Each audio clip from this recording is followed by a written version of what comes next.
हर खबर पर होगी आपकी पकड़। डाउनलोड कीजिए एबीपी लाइव ऐप। बात कर लेते हैं राजस्थान की। कोरोना के मामले यहां भी लगातार बढ़ रहे हैं। लगभग 1495 मामले यहां सामने आ चुके हैं। हालांकि भीलवाड़ा में इस पर काबू पा लिया गया। चर्चा की शुरुआत तभी हुई जब भीलवाड़ा मॉडल की बात पूरे देश में होने लगी।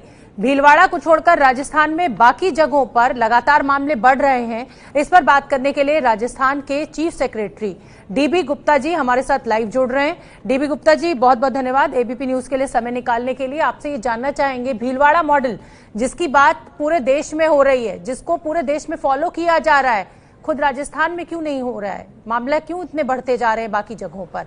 लगभग 1495 मामले सामने आ चुके हैं, 17 आज सुबह से आ चुके हैं।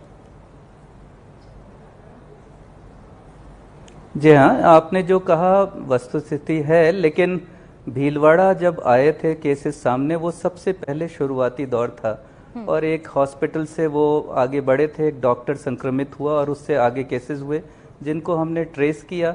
ट्रेस करके उनको अलग थलग किया। एक्टिव सर्विलेंस से उनको जितने भी लोग उनके संपर्क में आए उनको क्वारंटाइन किया, होम आइसोलेशन में रखा, सख्ती से उसकी पालना कराई और उसी का परिणाम है कि वो आज सारे ठीक होकर के, नेगेटिव होकर के वापस अपने घरों पे जा चुके हैं।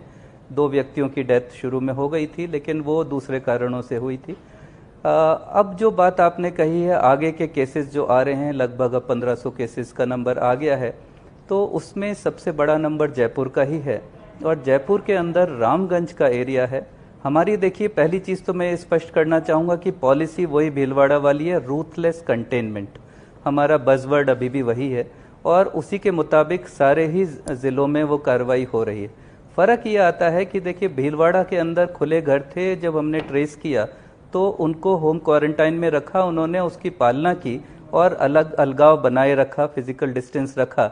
यहाँ पर जो रामगंज में घर हैं, एक एक घर में 30-30, 40-40 लोग रहते हैं और उसके अंदर सोशल डिस्टेंसिंग के लिए शायद जगह ही नहीं है ज़्यादातर घरों में। तो उसमें बहुत भारी हमारे को ये प्रॉब्लम रही कि वो अपने ही घर के लोगों को इन्फेक्ट करते चले गए हैं, क्योंकि इतना क्लोज कांटेक्ट में रहते हैं।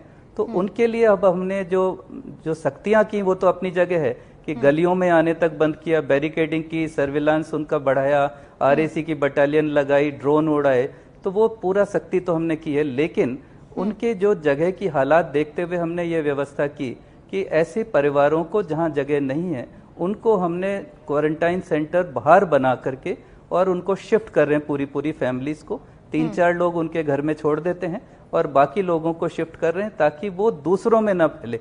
जो अभी पॉजिटिव नहीं है वो नहीं हो और ये एक जो विशेष साइकिल है वो टूट जाए। और यही जो बाहर कुछ केसेस आ गए हैं रामगंज से बाहर, उनमें भी हमने सख्ती करके, कर्फ्यू करके उनको वहीं तक सीमित करने की कोशिश की है।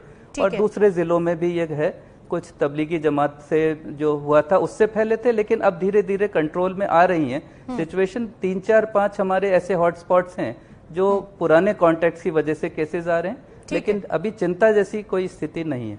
ठीक है। सर, आपसे ये भी जानना चाहेंगे कि क्योंकि अब आज से थोड़ी सी छूट और रियायत की बात की जा रही है, किस तरह की रियायत आप दे रहे हैं राजस्थान में? राजस्थान में पहला तो हमने क्लियर किया है, जैसा कि नेशनल गाइडलाइन है उसी के मुताबिक, कि आज से जो वो शुरू हुई है मॉडिफाइड जो लॉकडाउन में छूट दी गई हैं, उनमें हॉटस्पॉट्स में, कर्फ्यू एरिया में कोई छूट नहीं होगी। ग्रामीण एरिया को हमने पूरी तरह से खोल दिया है। ग्रामीण एरिया में कोई केसेस नहीं है अब तक, तो उसमें उसकी इकोनॉमी को खोलने के लिए, चाहे वो फैक्ट्री हो, चाहे नरेगा के काम हो, चाहे अनाज मंडियों के ऊपर काम हो और किसी भी तरह की फैक्ट्री वगैरह, सब हमने रूरल एरिया में पूरा खोला है। शहरी क्षेत्र में जहां हॉटस्पॉट से बाहर के एरिया हैं, उसके अंदर कुछ जिलों में जहां कोई केस नहीं है, थोड़ा ज़्यादा खोला गया है। सरकारी ऑफिसेज हमने अभी तक खोले हैं, लेकिन deputy secretary and above level के ऑफिसर्स तक ही उसको सीमित रखा है। जो फैक्ट्रीज, एसेंशियल सर्विसेज हमारी पहले से जो चालू थी वो और स्ट्रेंथन हुई हैं, लेकिन जो अन्य सेवाएं हैं उसमें हमने एक बंदिश डाली है कि वो जो फैक्ट्री के या इंडस्ट्री के लोग होंगे, वो सारी लेबर उनके कैंपस के अंदर ही रहेगी। वन टाइम हम उनको ट्रांसपोर्टेशन के लिए डेडिकेटेड व्हीकल में अलाउ कर देंगे, लेकिन उसके बाद उनको बाहर निकलना अलाउड नहीं होगा। तो वो या तो कैंपस में रहेंगे या कैंपस से बिल्कुल समीप जुड़ा हुआ कोई कॉलोनी हो उससे बाहर हम उनको आने जाने नहीं देंगे। मैं इवन इसी गांव के पॉइंट जो पर- एरिया हैं वहां पर भी लेबर एक बार जाएगी, वापस शहर में नहीं आएगी। डीबी गुप्ता जी, मैं इसी पॉइंट पर बात करना चाहती थी। वो गाइडलाइंस में पढ़ रही हाँ थी नहीं, केंद्र आप सरकार की, उसमें यह है कि अगर किसी भी फैक्ट्री में एक भी व्यक्ति कोरोना पॉजिटिव अब पाया जाता है तो उस फैक्ट्री ओनर के खिलाफ मुकदमा दर्ज किया जाएगा। जितनी बड़ी वो फैक्ट्री है या जितने लोग हैं उनको सबको 28 दिन के लिए उस पूरे एरिया को सील कर दिया जाएगा। और तो ये तो एक बड़ी रियायत जरूर दी गई है, लेकिन इस तरह का डर भी है क्योंकि अब फैक्ट्री ओनर जो है वो अगर उसके इलाके में या उसकी फैक्ट्री में 400 लोग काम कर रहे हैं तो हर एक का कैसे ध्यान रखा जा सकता है? इसके लिए आप क्या कर रहे हैं? जी हाँ, इसके लिए डराना इसका पर्पज नहीं है, सावधान करना निश्चित रूप से है। हम ये चाहते हैं कि फैक्ट्रियां चलें जहां पर ये हॉटस्पॉट्स नहीं है, लेकिन जब वो वहां पर आए तो सोशल डिस्टेंसिंग का ध्यान रखें, मास्क पहन के काम करें, अन्य जो भी सावधानियां वो बरतें। लेकिन वो बरतते समय अगर किसी का कोई केस पॉजिटिव निकल जाता है तो कोई एफआईआर दर्ज करने वाली स्थिति नहीं है। लेकिन फैक्ट्री को फिर, क्योंकि उनमें संपर्क में जो लोग आए उनको तो अदरवाइज भी अलग थलग करना ही जरूरी है, और जो भी कांटेक्ट बना तो उसको फैक्ट्री को तुरंत हमको एक बार रोकना पड़ेगा। अगर केसेस आते हैं, उसमें एक भी केस आता है तो ये करना पड़ेगा। कोई उनके खिलाफ क्रिमिनल केस जैसा दायर करने की बात नहीं है, लेकिन वो सावधानी बरतने के लिए एहतियातन ये सारे कदम उठाने की उनको हिदायत दी गई है। राजस्थान के chief secretary dB Gupta ji लगातार हमारे साथ बने हुए हैं, बड़ी जानकारी वो हमें दे रहे हैं कि किस तरह के एहतियात बरतते हुए जो रियायत है उसका पालन किया जाएगा। डीबी गुप्ता जी, जैसा कि आप बता रहे हैं कि जयपुर का रामगंज इलाका सबसे ज्यादा इफेक्टिव है। जयपुर जो है वो जेम्स और ज्वेलरी के लिए भी जाना जाता है। क्या इस क्षेत्र में भी कुछ रियायत आपकी तरफ से दी गई है? जेम्स एंड ज्वेलरी में भी जैसे अन्य इंडस्ट्रीज को रियायत है, उसी प्रकार की रियायत है कि यदि वो ये हमारा ईपीआईपी का एरिया है जिसके अंदर ज़्यादातर ऐसी इंडस्ट्रीज हैं सीतापुरा में, उसके अंदर वही एहतियात बरतते हुए जितने भी फैक्ट्री वर्कर्स हैं उनको अंदर रखते हुए ई पास की व्यवस्था है।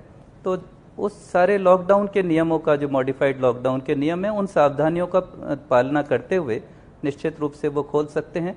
अभी शुरुआत में खुद जो फैक्ट्री ओनर्स हैं वही डर रहे हैं, लेबरर खुद आने से डर रहा है।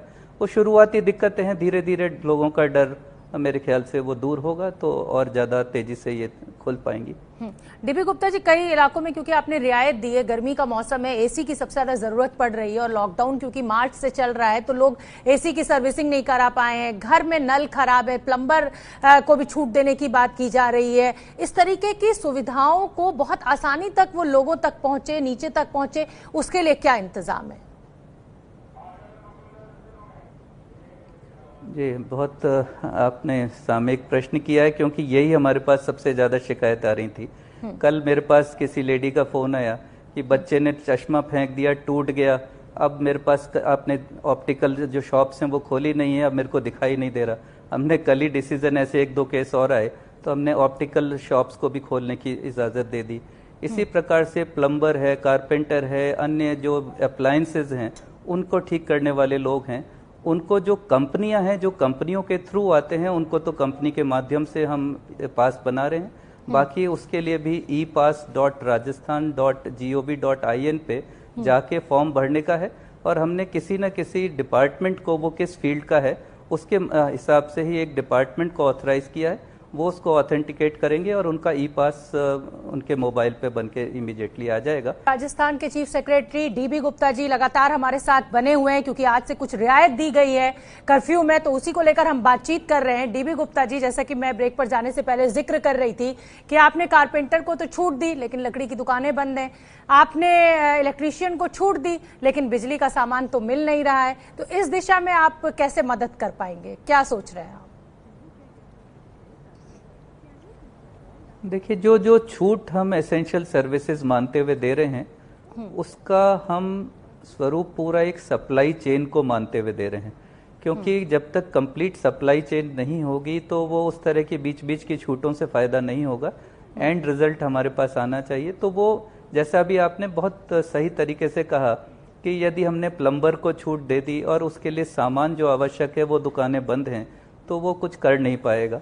तो स्पेयर पार्ट्स की दुकानें, अन्य औजारों की दुकानें, उनके लिए भी हम जो एसेंशियल सर्विसेज से जुड़ी हुई हैं उनको भी ई पास की हमने रियायत दी है। उनको को भी ई पास के लिए अप्लाई करना होगा और उसके अंदर छूट दे दी जाएगी। लेकिन अभी जो बहुत सारी शिकायतें हमारे पास प्राप्त हो रही थी वो उस तरह की हैं कि घर का नल टपक रहा है, वो वॉशर खराब है, छोटी छोटी चीजें हैं। लेकिन वो ऐसे छोटे छोटे काम तो इमीडिएटली प्लम्बर, कारपेंटर और ये कर पाएंगे, लेकिन उनकी पूरी सप्लाई चेन को ही हम मान करके एसेंशियल सर्विस चल रहे हैं। बहुत बहुत धन्यवाद dB Gupta ji ABP news से बात करने के लिए। तो अब हम अपने दर्शकों को उनकी जिम्मेदारी भी याद दिला दें। सरकार आपको रियायत जरूर दे रही है, प्लम्बर आपके घर आ सकता है, इलेक्ट्रीशियन आपके घर आ सकता है, लेकिन एहतियात जरूर बरतें। सैनिटाइजर का इस्तेमाल करें, हाथ को लगातार धोते रहें और घर से बाहर बिल्कुल ना निकलें।